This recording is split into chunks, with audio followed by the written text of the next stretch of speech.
Hi, this is Jerry Pinter, your instructor for EE330. I apologize again for missing class. As I mentioned in the other video, this is the first time in 20 years I've had to miss a class, and I really wish I could be in the classroom with you. Until then, I've prepared this video lecture to get us started in the course. This chapter covers the basics about wonderful materials called semiconductors. If you've ever looked inside any modern electronic device, like a cell phone, calculator, computer, or TV, you'll see one or more of these integrated circuits, which are called chips or ICs. Have you ever wondered how they're made? Well, there's a picture here of a clean room fabrication engineer or fab engineer that's holding a 12-inch diameter silicon wafer that contains hundreds of integrated circuits, and each of these is what we call a chip. So you can see on this wafer here, it looks like a checkerboard, and each one of these chips on here are identical. They're produced in batches like this, and each chip may contain as many as millions of transistors and resistors.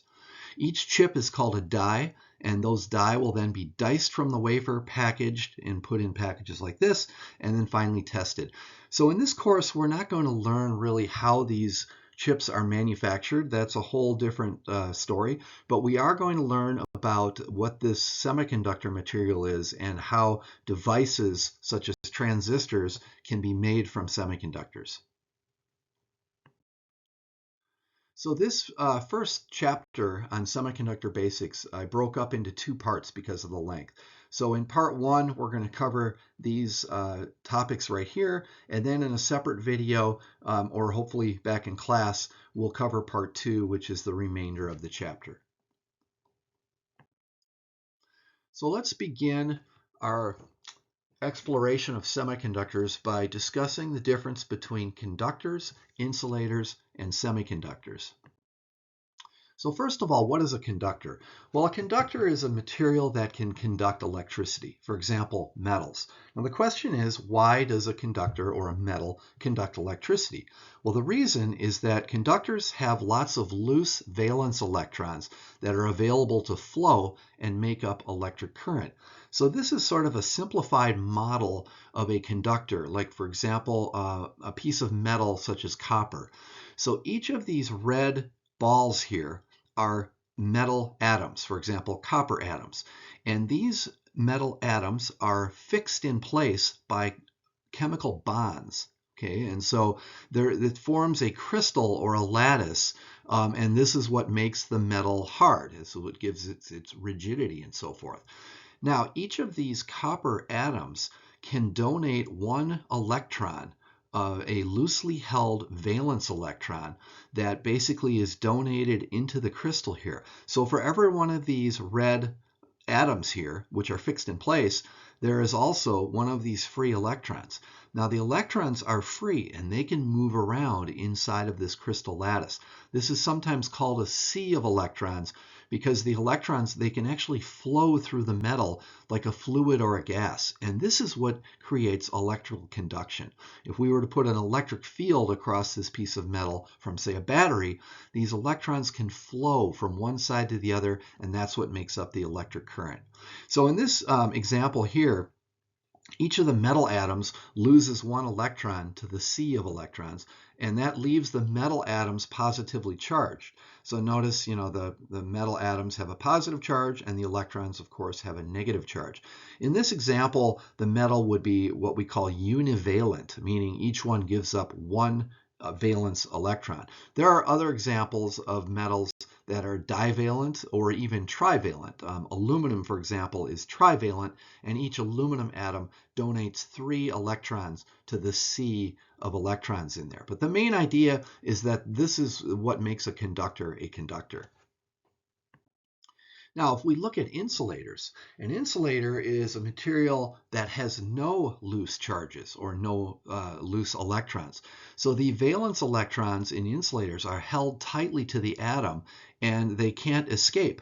So in an insulator, for example, plastic, glass, or rubber, we have all the insulator atoms, and again, they're all attached to each other with these strong chemical bonds that hold it together. Again, this is what makes glass hard and brittle.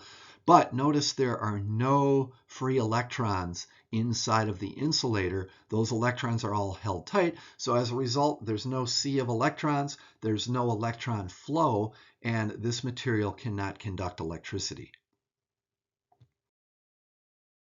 Now we get to a semiconductor, which is sort of in between the state of an insulator and a conductor. So again, with a semiconductor, in this picture here, we have these gray spheres here represent the semiconductor atoms.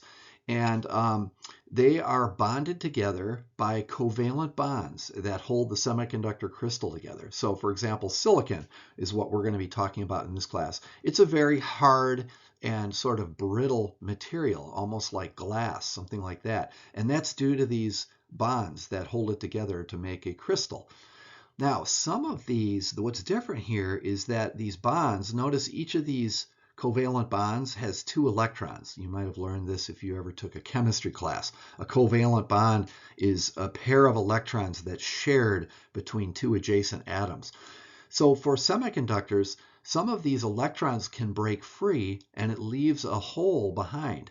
So notice in this bond right here, one of the electrons is missing, and in fact it's over here now. And what's left behind is a positively charged hole. And it's positively charged because remember the crystal is neutral. So if it loses an electron, if it loses a negative charge, then it has a net positive charge. So this gap here, which is called a hole, sort of like the absence of an electron, we think of it as a positively charged entity. And then, of course, the electron here is a negatively charged entity. All right, and so it turns out that both the electrons and the holes can move around and produce this semiconducting state, something between an insulator and a conductor. Remember these electrons here that are free. Here's another one over here that came from this region right here. These electrons now can flow through the silicon crystal and allow it to conduct. And we'll see on the next slide that these holes, which are left behind, they can also move. All right, and so there are 2 types of charged current carriers here in a semiconductor, an electron and a hole. The most common and useful semiconductors are silicon, germanium, and a compound semiconductor called gallium arsenide. But we're going to spend almost all of our time in this course talking about silicon. So in order to figure out how a hole actually moves and why we think of a hole as an actual particle, there are some different analogies to do. This model down here shows these are the red balls are electrons, and notice whenever an electron moves, it leaves behind a hole. So in this picture here, you'll see that the hole is actually moving to the left because the electrons are moving to the right. Another way to think of this is in a movie theater, if there's one empty seat and the rest of the seats are all filled, if everybody slides down, well, that empty seat is going to move along the row. And that's sort of what a hole is. In this picture, it's a little harder to see. There's a hole right here. Notice that this bond here only has 1 electron instead of 2 like all the rest. And if we put this in the presence of an electric field, like we did down here, we attached it to a battery, then what happens is a neighboring electron will jump into that hole. So notice the hole now has moved over here.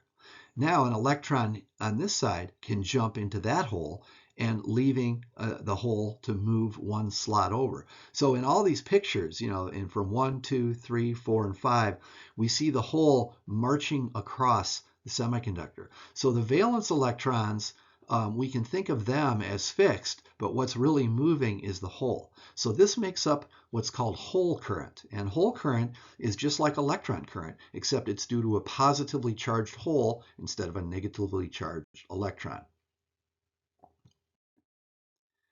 The next concept we want to look at, which is very fundamental and important to understand how semiconductors work, is the idea of energy band diagrams. So the idea here is that a conduction electron has more energy than a valence electron. And so this makes sense because it takes energy to break a covalent bond and free up a valence electron to become a free conduction electron. So for example, in this picture here, again, these are silicon atoms, the gray dots there. So in this picture here, you'll notice, for example, there's a hole right here, right? This electron has been freed. It's been freed from this bond. And so in order to free this electron, it's going to take energy from some source. And that energy usually comes from thermal energy, just heat, or from radiation, for example, from a photon of light. And that's required to liberate or free this bonded valence electron. So since the freed conduction electron, in other words, this electron here, this electron over here, probably came from this region here, and here's another electron that came from this covalent bond, they have all been given energy in order to escape. So they have absorbed this energy, and they have higher energy than the valence electrons. So we can start to construct an energy diagram. We can think of the covalent bond electrons, which are shown here as the blue lines.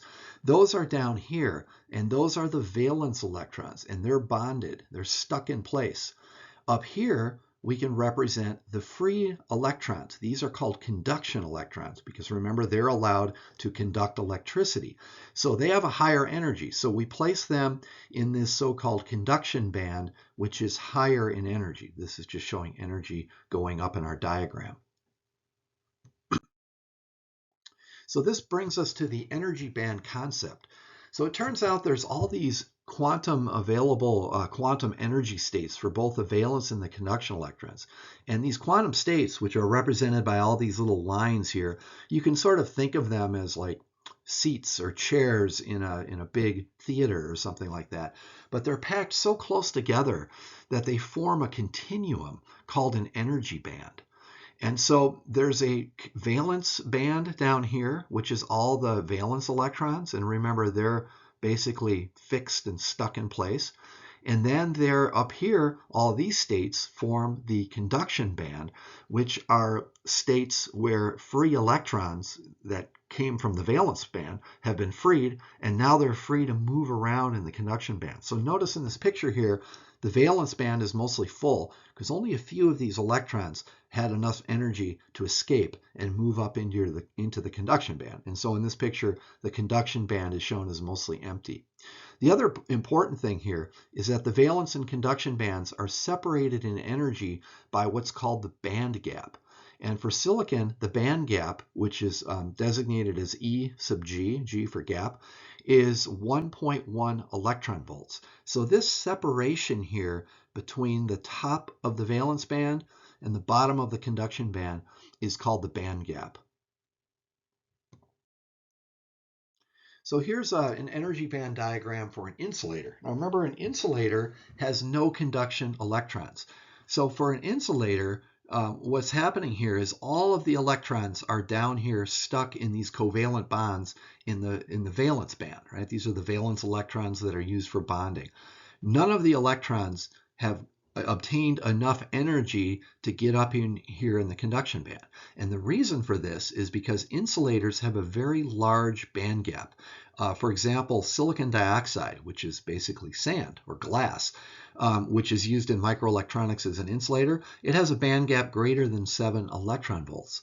So 7 electron volts is great enough that thermal energy at room temperature is not enough to get any of these electrons to jump up here into the conduction band. So remember, without any conduction electrons up here, the material is an insulator. It's not a conductor. Now let's look at a semiconductor energy band diagram. So here's a semiconductor band, energy band diagram at absolute zero. So there's no thermal energy. So again, a semiconductor at absolute zero looks just like an insulator. All of the electrons are down here in the valence band. There's no thermal energy. Remember, absolute zero means no thermal energy. So none of these electrons are able to escape and get up into the conduction band. Now, if we go to room temperature, at 300 kelvins, there's enough thermal energy now that some of these valence band electrons can actually escape and jump up here into the conduction band where they're free to move around. Okay, so the idea here is that whenever an electron jumps from the valence band up to the conduction band, remember it creates a hole which is left behind, and then it also creates an electron, a conduction band electron. So this is called an electron-hole pair.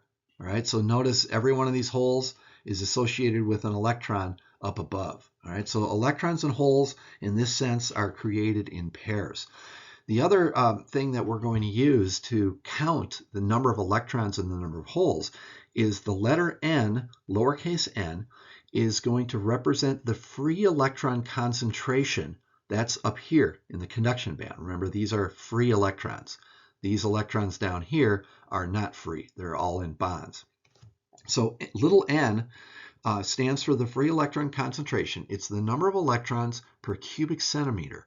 And the units here, you'll sometimes see it listed as centimeters to the -3 power, meaning per cubic centimeter. For holes, they are designated by the lowercase p. And the way to remember this is simple. Electrons have a negative charge, so N for negative. Holes have a positive charge, P for positive. So the free hole concentration, P, is the number of holes, H plus, per cubic centimeter.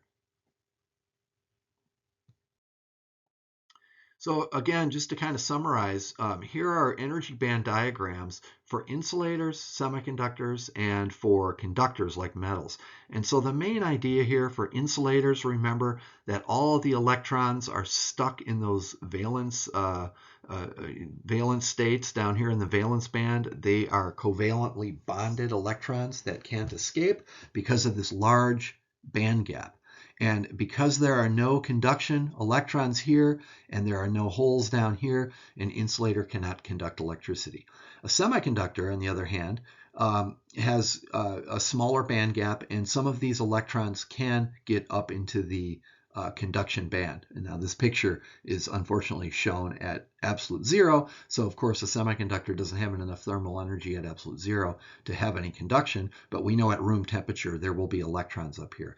Metals are a little different. We're not going to really discuss metals in this course, but what happens with metals is these conduction and valence bands actually overlap, and so there's just tons of electrons up into the conduction band because of that overlap, and that gives metals their high conductivity state.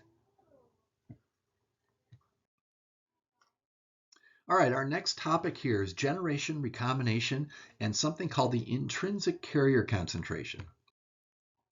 So generation and recombination are two complementary processes that happen inside of a semiconductor. Generation is the process in which an electron-hole pair, or EHP, is thermally or optically created when a valence band electron receives enough energy to move to the conduction band. So it's shown very simply in this diagram here.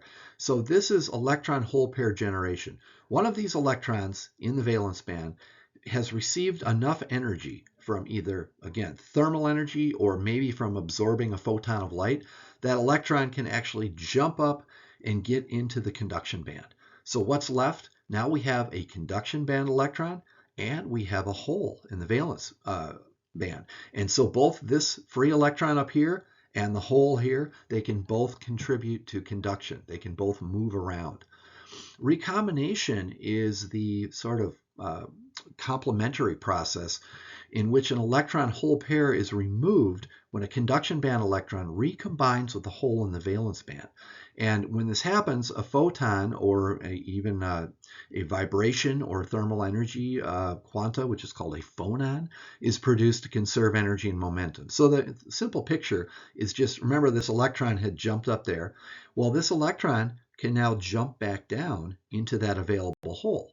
All right, and so the electron has recombined with its hole, basically. And so that's why it's called recombination. So thermal equilibrium happens when the generation rate equals the recombination rate. And so what happens here is, you can kind of think of, if we start with a semiconductor, perhaps at absolute zero. So all of the electrons are down in the valence band. None of these electrons have enough energy because there is no thermal energy. They can't jump up here. But now let's say we warm up the semiconductor. We take it out of the freezer, right, and put it in the lab at room temperature. So what happens is some of these electrons down here start receiving enough thermal energy, and they jump up into the conduction band. But once these electrons are up in the conduction band, they have a chance of falling back down into one of the holes. And remember, we're talking about billions and billions of electrons and billions of holes. All right, it's shown here just a few for simplicity, but we're talking about large numbers of these carriers. So what happens is the more electrons we get up here, the greater their chance of falling back into this large number of holes. So initially, we just have generation.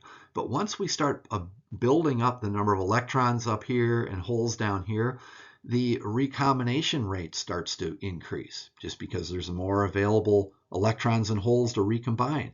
So thermal equilibrium is the state when the generation rate and the recombination rate are equal. So in other words, G, generation rate, is equal to the rate of recombination.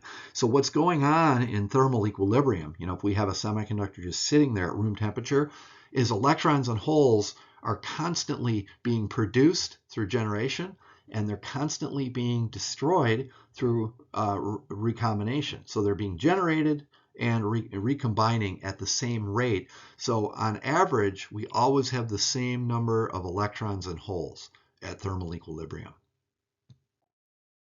So this leads us to this important concept of what's called the intrinsic carrier concentration, or N sub I for intrinsic. So N sub I is defined as the electron concentration of a pure semiconductor, and we'll explain this more shortly. It's the electron concentration of a pure semiconductor at thermal equilibrium. So for a pure semiconductor, the number of electrons, remember N is the electron concentration, is equal to the hole concentration, P, and that's equal to N sub I.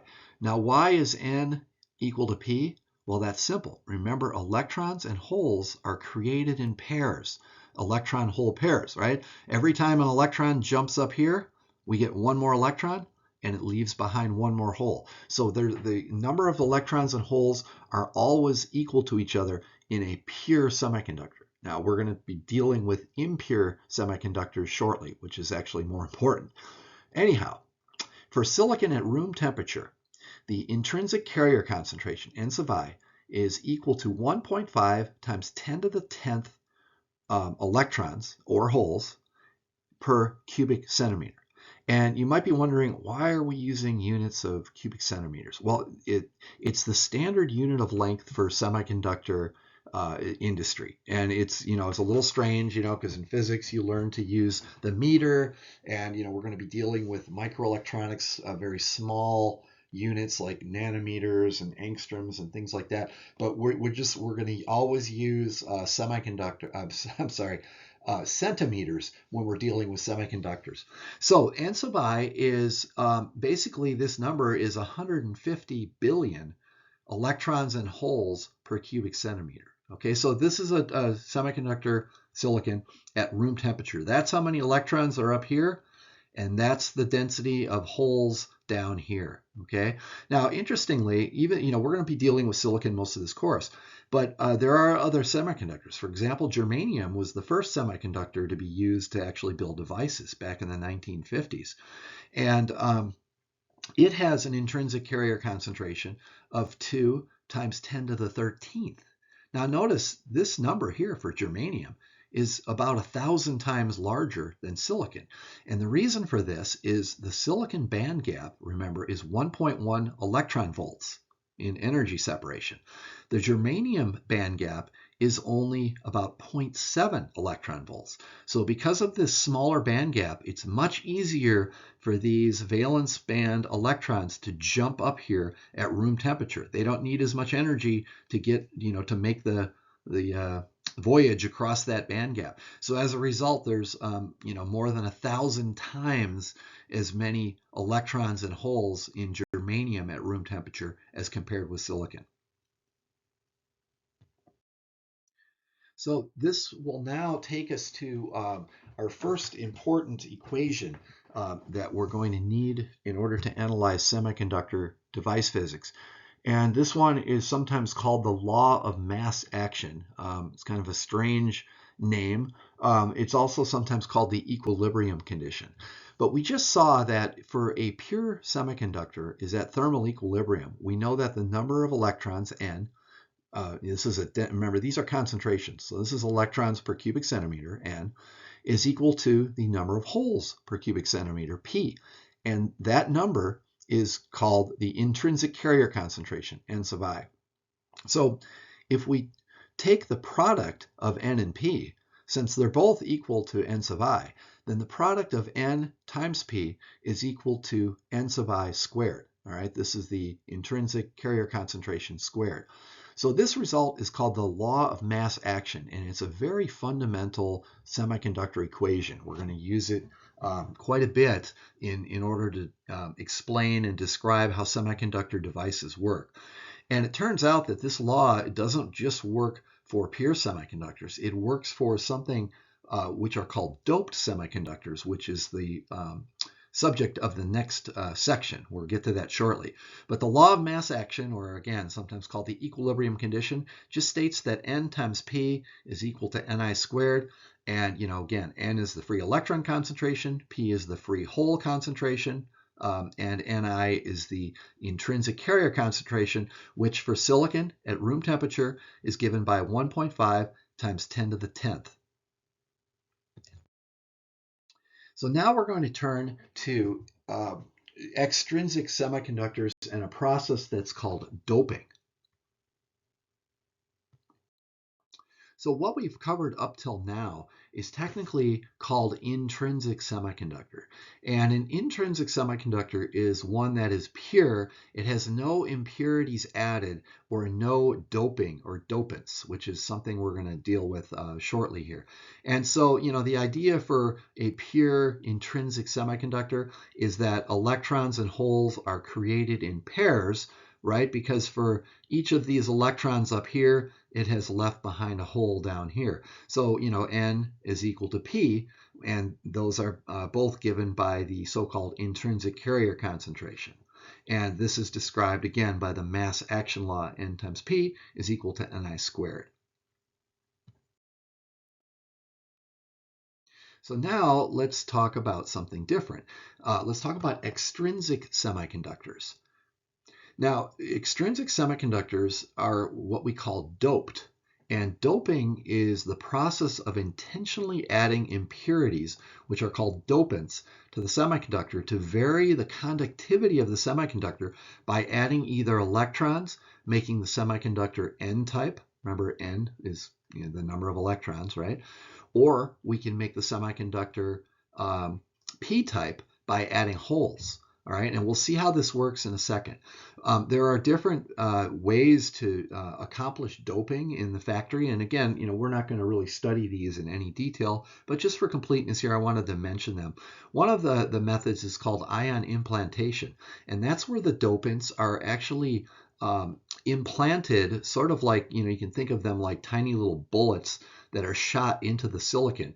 And the amount and level of dopant is precisely controlled by the ion implanter. This is a picture of an ion implanter here inside of a wafer fabrication facility. Another way to get dopants into a semiconductor is called diffusion, and it's done in a diffusion furnace. So in this picture here, you can see a whole bunch of silicon wafers. They're lined up here in what's called a boat. It's usually a quartz boat, and this boat is going to be pushed inside of this extremely hot furnace tube, and it's called a diffusion furnace. And once it's in there, it might be heated up to as much as 1,000 degrees centigrade, which is, we're talking about almost 2,000 degrees Fahrenheit. The dopant, for example, it might be some sort of gas like phosphine or arsine, or a boron dopant is another commonly used one. That dopant is administered into this furnace, and because of the high temperature, the dopant atoms will diffuse into the silicon, and that way the silicon gets doped. So these are a couple of the most common methods of doping semiconductors. And again, we're not going to really deal with the methods here. We just have to know what happens when the semiconductor gets doped. So let's look at this next. So there are two types of dopants. There are donors and acceptors. And so donors make the semiconductor N-type by adding electrons, and acceptors make the semiconductor P-type by adding holes. So let's take a look at these individually and see how they work. So donors, which make the semiconductor N-type, are atoms that have an extra electron in their outer shell. And that extra electron is easily freed from the dopant atom, and so the dopant atom donates an electron to the conduction band. This is why they're called donors. So donors in silicon are group 5 elements. Remember, in the periodic table, the group number, or column number, tells you how many electrons are in that outer shell. So phosphorus, arsenic, and antimony are group 5 elements, and they have 5 electrons in their outer shell. So here's again our picture of a silicon crystal. All of these are silicon atoms, except this one here in the middle is an arsenic atom. This is called a substitutional impurity, where the arsenic has displaced one of the silicon atoms here, and it's taken its place. All right, it's a substitutional impurity. So notice though that silicon is a group 4 element. It has 4 valence electrons, so it can form bonds with its neighbors. Arsenic has that extra electron. So arsenic will bond with silicon just like a silicon atom would, except we've got that 5th extra electron. And that 5th electron is very weakly held. This valence electron, in fact, at almost any temperature, will just escape from the arsenic atom. So here is what really happens. The arsenic atom has donated that 5th electron, and now we have a free conduction electron that's free to move around inside the silicon. And notice what's left behind. The arsenic atom has picked up a positive charge because it's lost one of its electrons, right? It's an ion. It's an ionized dopant. So this is how donors make the silicon N-type. All right, by putting these arsenic atoms inside the silicon crystal, we've now got extra electrons to move around. And notice there are no holes here, right? It's just electrons. So now let's look at the complement to this, and that is the type of dopant called an acceptor, which makes the semiconductor P-type. So an acceptor, instead of having an extra electron, it has a missing electron in its outer shell. So they come from group 3 in the periodic table. So there's only 3 valence electrons. And as a result, now the ones that are used the most is boron, but aluminum and gallium also are acceptors in silicon. So here again is a silicon crystal. Notice this center silicon atom has been replaced by a boron atom. Now boron only has 3 electrons to bond with neighboring silicon atoms, so there's a missing electron right here. So there is a sort of like a hole right here. So a nearby electron, for example, right over here, will quickly jump into that deep hole. And now notice the boron is bonded. All right, it's very happily bonded with all 4 electrons holding it to the silicon, but it's picked up a negative charge because remember it's picked up an extra electron from nearby. But remember, this is the important thing: that electron that jumped in to fill in the boron has now created a hole, and this hole right here, the H plus, the hole, is free to move around. This is a conduction hole, right? It's a hole in the valence band, but we know that holes can move around just like electrons can.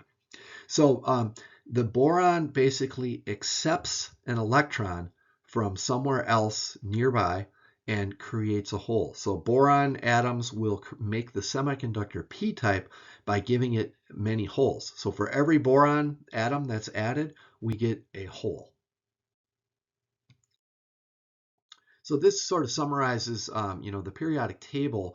Remember, silicon is a group 4 element, and along with carbon. And here's germanium, another semiconductor that's important.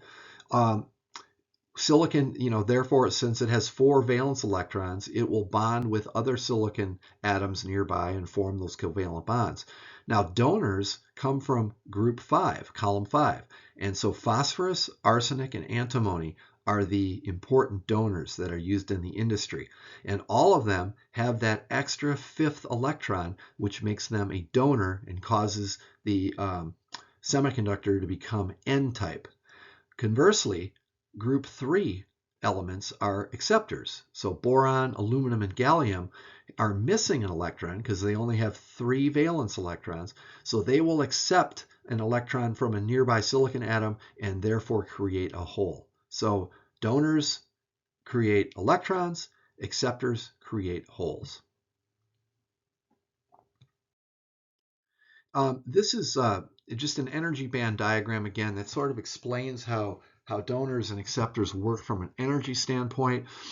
This is not super important for what we're going to be doing in the course, but the thing to note here is that, so, down here is, you notice this is the valence band, all right, down here, and this up here is the conduction band. And inside the band gap, what is shown in this diagram are the energy levels for various impurities. So remember, phosphorus, arsenic, and antimony are all group 5 elements. They have that extra electron. And notice their energy level is very close to the conduction band. So that 5th electron, right, that phosphorus, arsenic, and antimony have, they have that 5th valence electron. That 5th electron is so close to the conduction band, it hardly takes any energy for that electron to jump into the conduction band. So just a very tiny amount of thermal energy will allow these types of impurities to donate their extra electron to the conduction band. So that's why they are donors. Conversely, down here near the bottom, near the valence band, are the acceptors. So here we have boron over here, here's aluminum, and here's gallium. Notice how close they are to the valence band. So what happens here is these electrons down in the valence band can quickly jump up and satisfy the bonding requirements of these acceptors. Remember, these acceptors are missing an electron because they come from column 3. So they're hungry for that extra electron. So those electrons can easily jump up because it's such a tiny jump to go, just this far, and they leave behind holes down here. So again, donors up here make the silicon N-type, lots of electrons, and acceptors down here make the silicon P-type with lots of holes.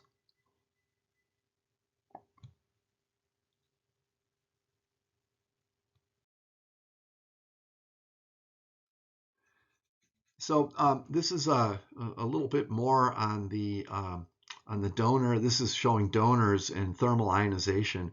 So at this first picture here on the left, you have to be careful when you look at the temperature. This is at absolute 0 again, 0 kelvins. And so what happens here is the donors, like these could be phosphorus atoms, remember they're right next to the conduction band, but since there's no thermal energy at all at absolute 0, the electrons are still trapped. That 5th electron, those extra electrons, are stuck here in these donor levels. So there are no free electrons in the conduction band in this case. N is equal to 0. But now, as soon as we raise the temperature, even a little bit, even less than liquid nitrogen is 77 kelvins. So even at 50 kelvins, which is colder than liquid nitrogen, these electrons over here can easily jump up. They get enough thermal energy, they jump up into the conduction band.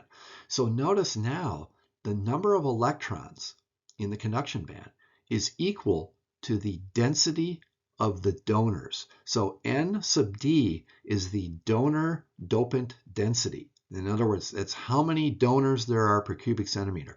So for every donor, we get 1 electron, right? Because a donor donates 1 electron. So the number of electrons is just equal to the number of donors, okay?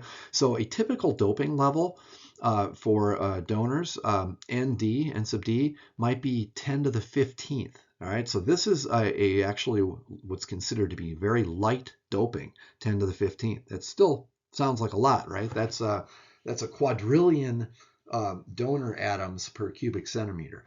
Heavy doping might be as high as 10 to the 19th. So that's 10,000 times more in this case. All right, and so again, both these numbers, though, notice, are very much higher than the intrinsic carrier concentration.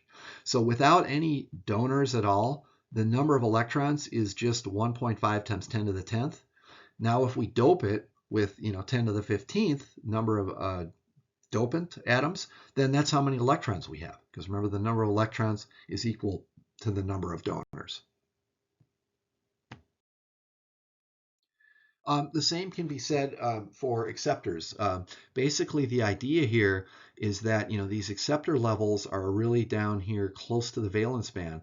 So for every acceptor atom that we put in there, we get one of these electrons jumps up there, and we end up with a hole. So the number of holes in the p-type semiconductor, so P, is equal to the density of the acceptors. So that's what N sub A means. All right. So if we dope it with donors, the number of electrons is equal to N sub D. If we dope it with acceptors, the number of holes is equal to N sub A. So this, again, brings us back to this all-important law of mass action. So it turns out that the law of mass action holds for both doped and undoped semiconductors at equilibrium. So what the law of mass action says is that the number of electrons at equilibrium, that's what the little 0 is for, it's N naught, means at equilibrium, the number of electrons times the number of holes will always equal to the intrinsic carrier concentration squared. And remember, Ni is equal to 1.5 times 10 to the 10th. Okay, so we can use this to figure out how many electrons and holes there are in a semiconductor if we know how much the semiconductor was doped. And that's what we're going to look at in the next several examples. So let's go through some examples. We'll start with some real basic ones. A sample of doped silicon has an electron concentration of 3 times 10 to the 15th per cubic centimeter. Part A, what is the hole concentration? And part B, is the semiconductor p-type or n-type? Okay, so we want to, part A, what is the hole concentration? So we're going to use the law of mass action. We know that N times P is equal to Ni squared. We want to solve for the number of holes, right? P. So P is just equal to Ni squared divided by N, or N naught. So remember, Ni is always, at room temperature, it's 1.5 times 10 to the 10th. Remember, we have to square that. That gives us 2.25 times 10 to the 20. And then we divide by the number of electrons. And in this problem, it's pretty simple. We were given the electron concentration is 3 times 10 to the 15th. So this number divided by 3 times 10 to the 15th is the number of holes is 75,000 holes per cubic centimeter. Now, the next question, is a semiconductor p-type or n-type? Well, remember, the number of electrons is 10 to the 15th power. The number of holes is only about 10 to the 4th power, or 10 to the 5th. So the number of electrons outnumbers the number of holes by something like 10 orders of magnitude, right? So there are something like 10 billion electrons for every hole. So obviously, the number of electrons greatly exceeds the number of holes, so the semiconductor is n-type. Okay, so let's look at some more examples. A sample of silicon is doped with arsenic at 5 times 10 to the 16th. What type, P or N, results, and what are the electron and hole carrier concentrations? All right, so the first thing, we have to go back and remember that arsenic is a donor, which makes the semiconductor n-type.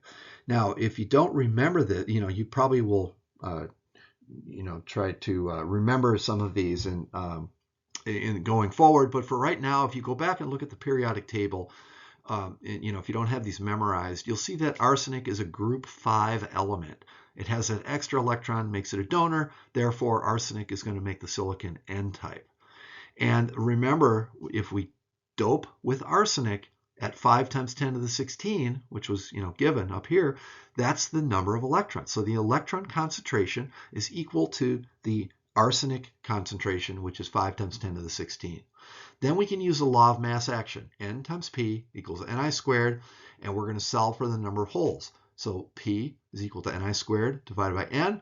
So, there's our intrinsic carrier concentration again. As always, 1.5 times 10 to the 10th. Square it. Divide by 5 times 10 to the 16, right? Or 5e16 is the way that's often shown. And therefore, we get the number of holes is 4.5 times 10 to the third. So notice again, the great disparity between electron and hole concentration. There's a 13 order of magnitude difference here. That's 10 trillion times more electrons than holes. Okay, so the semiconductor is obviously n-type. The number of holes here is basically insignificant. We don't even have to count them. The next example says a silicon wafer is doped with boron at 2 times 10 to the 17th. What type P or N results and what are the electron and hole carrier concentrations? So going back to the periodic table, boron is an acceptor. It's in group 3 or column 3 of the periodic table, meaning it's missing one of those electrons. It only has 3 electrons in its outer shell. So it makes the semiconductor P-type. Okay, since acceptors make it P-type. So the number of holes is equal to the boron concentration, which was given as 2 times 10 to the 17th.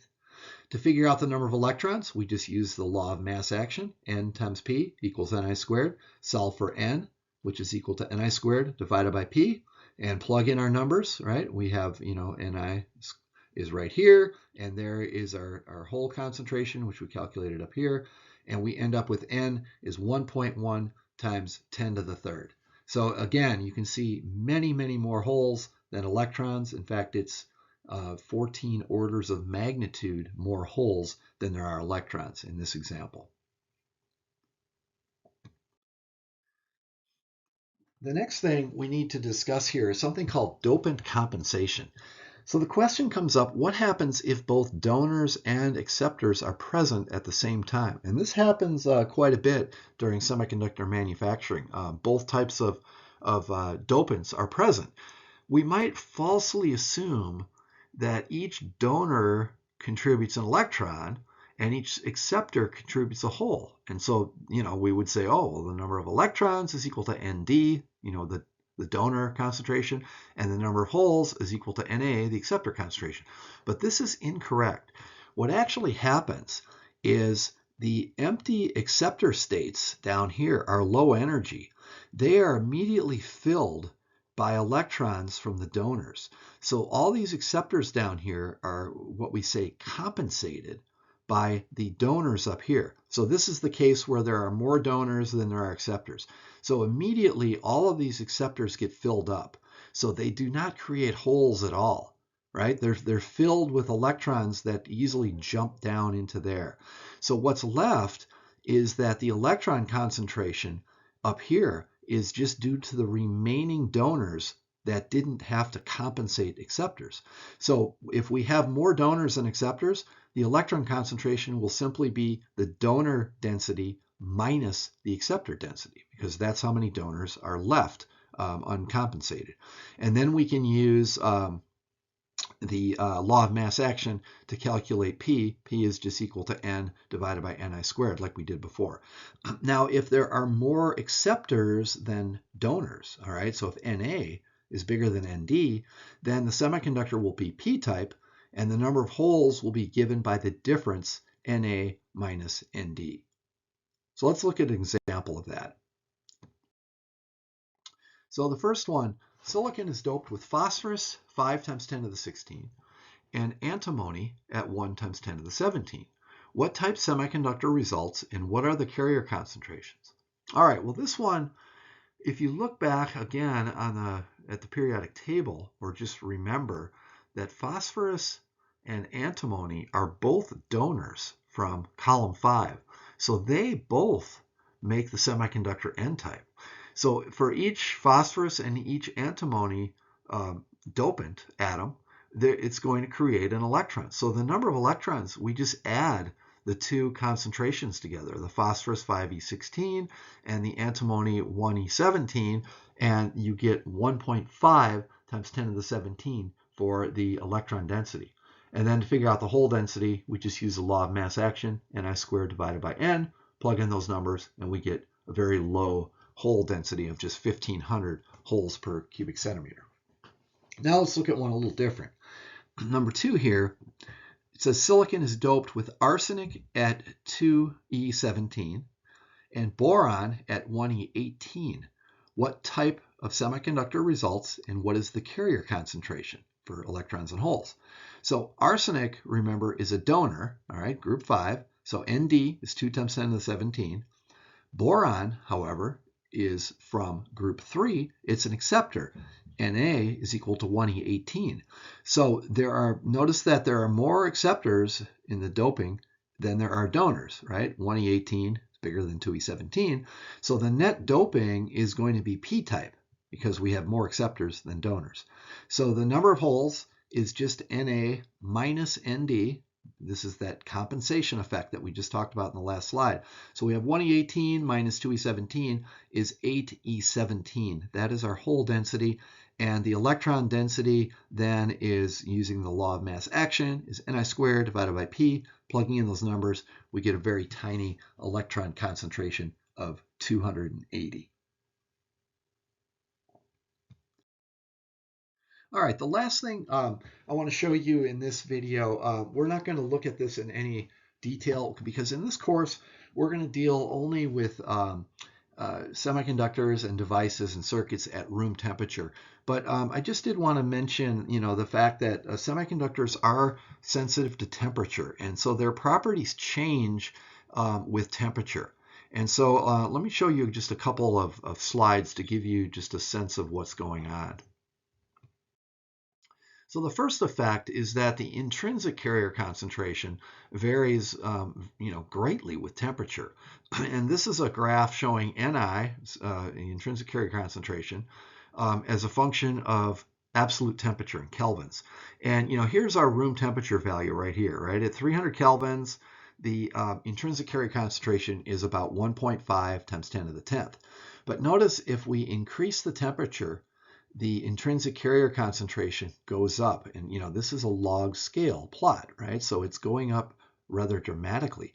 And the reason for this is simple. If we increase the temperature, we're adding more thermal energy to the silicon. Though that extra thermal energy causes more electron hole pairs to be generated through thermal generation, right? There's more thermal energy to kick those electrons up into the conduction band. So more holes and electrons are created. And then conversely, if we lower the temperature, you'll see that the intrinsic carrier concentration drops rapidly. In fact, and because there's less thermal energy here at lower temperatures, so fewer electron hole pairs are created at equilibrium. And in fact, once you get down to around 150 kelvins, the semiconductor is completely frozen out. And so this is sometimes called freeze out, where the semiconductor behaves, this is a pure semiconductor with no doping. The semiconductor would behave like an insulator at this temperature. Now we can look at a similar type plot for a doped semiconductor. So in this case, we've got it's doped with donors such as phosphorus, say, and the doping level is 10 to the 16 per cubic centimeter.